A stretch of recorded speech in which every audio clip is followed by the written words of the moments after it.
યાદ કરો એ દિવસ 6 મહિનાની દીકરી પારણામાં ઝૂલતી હતી. તમારો બાપ પારણામાં તમને ઝૂલાવતો તો આ દિવસને યાદ કરો.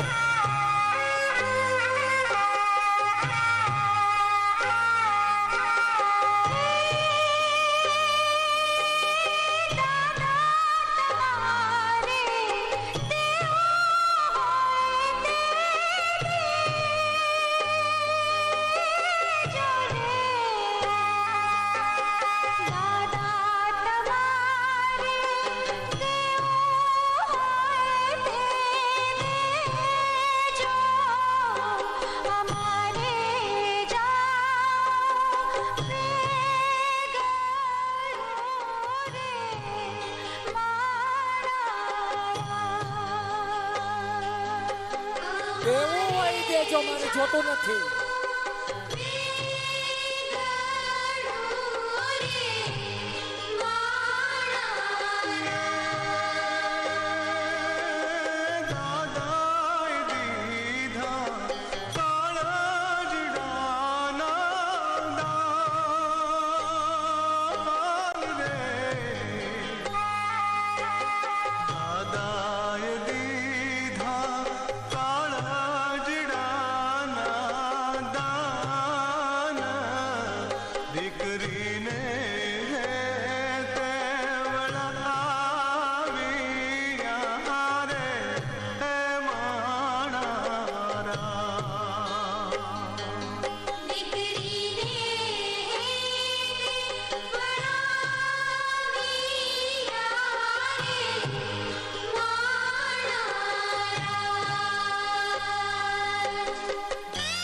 ધીરે ધીરે 6 મહિનાની દીકરી પગમાં જાંજરી પહેરીને ઓછણીમાં ફળિયામાં આટા મારતી હતી. આ દિવસને તમે યાદ કરો. પપ્પા વાડીએથી આવે કે કામેથી આવે અને રૂમઝુમ કરતી દોડીને પપ્પાનો પગ પકડતી હતી. દીકરી આજ પપ્પાના ગળે કેવી રીતે મળતી હશે વાલા. એ દીકરી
દીકરી સાયકલી ગાતી હતી અને માતા જો પપ્પાને કંઈક કહેતી હતી ને તો માની સામે લડતી હતી. દીકરી આજ રડે છે.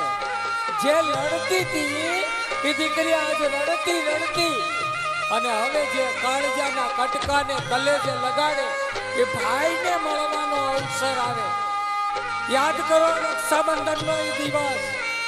તમારો ભાઈ તમારા તહેવારના દિવસે તમારી મીઠાઈ છીનવી લેતો હતો. તમારી સામે લડવા માટે તમારો ભાઈ હંમેશા આતુર રહેતો હતો. એ ભાઈને કન્યા વિદાયના પ્રસંગે તમે કેવી રીતે છૂટો પાડી શકો? તમારા વીરાને યાદ કરો. તમારા પાટી દફતર બગાડી નાખતો હતો. તમારા સંકેલેલા કપડાને વીખી નાખતો તો એ ભાઈને યાદ કરો, એ બાપને યાદ કરો. આ કરુણાની મૂર્તિ દીકરી, આ દીકરીઓને સ્ટેજ ઉપર આવવા માટે વિનંતી કરીશ. ખોડિયાર ગરબી મંડળની તમામ દીકરીઓ એકવાર જોરદાર તાળીઓથી વધાવો. ભાઈ એક મિનિટ, અત્યારે અહીંયા અમારી જે દુલ્હનનું પાત્ર લીધું નીલમબેન, આ દીકરી ખોડિયાર ગરબી મંડળની સંસ્થા, અમે પ્રથમ સર્વજ્ઞાતિ સમૂહ લગ્ન અમારા પ્રવીણભાઈ સંસ્થા અને જગદીશનગરના પોપડામાં મહાદેવ મંદિરના સાનિધ્યમાં શરૂઆત કરી હતી. અને જે આ નીલમબેન નામની દીકરી છે, આ સંસ્થામાં પિતા વગરની તો છે જ, પણ સાથે સાથે માડી જાયો વીર નથી. 3 બહેનો છે અને બે બહેનો સાસરે છે.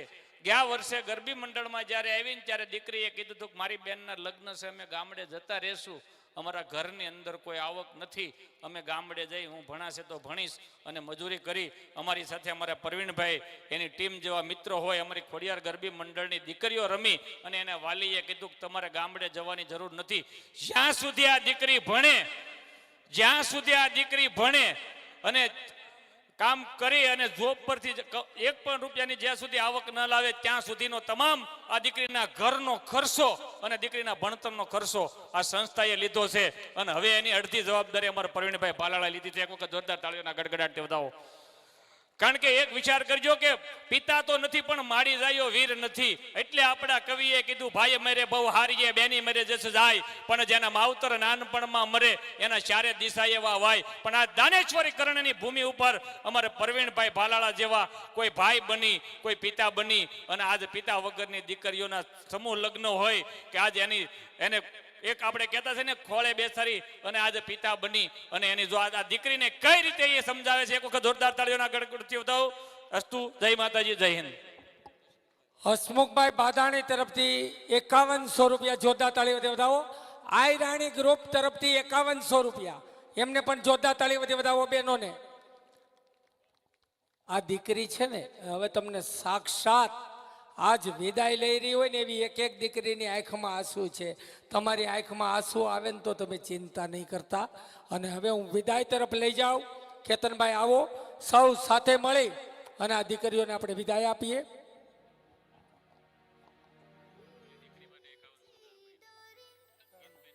એ ભાઈ, આ ભાઈ નથી, બેન નથી, એ આ અમારી બહેનો તરફથી કવાડ દર મહિને 5100 રૂપિયા. યજ્ઞ ભાલાળા, જો આ યજ્ઞ ભાઈ અને ભાર્ગવી બેન, આ મારી ત્રીજી દીકરી. આર્યાને મેં બીજી માની હતી, આ ત્રીજી. સંપૂર્ણ જવાબદારી આપણી. અમારા બે ભાઈ આજ આ દીકરીના સગા ભાઈ તરીકે રાખડી બાંધે. જોરદાર તાળીઓથી વધાવો. આ સમૂહ લગ્નની તાકાત, સમૂહ લગ્નમાં શું કરી શકાય એની આ તાકાત. ઘણી ખમ્મા કવાડ માં ભગવતી જેની આયરે હોય ને કાંઈ ન ઘટે મારા વાલા. આજ દીકરીને ભાઈ મળી ગયો અને આજ 51 પાલક પિતા મળી ગયા. મારા બાપ 51 પાલક પિતા, 51 માવડીઓ બેઠી છે. દીકરીને પુષ્પગુચ્છ આપી એના ભાઈને વિનંતી કરું, લે બેટા આજ બેનને વધાવી લ્યો. પરિવાર મળી ગયો. લે બેટા હવે હસતું મોઢું કરી દે. ચાલો આપણે વિદાય તરફ આગળ વધીએ.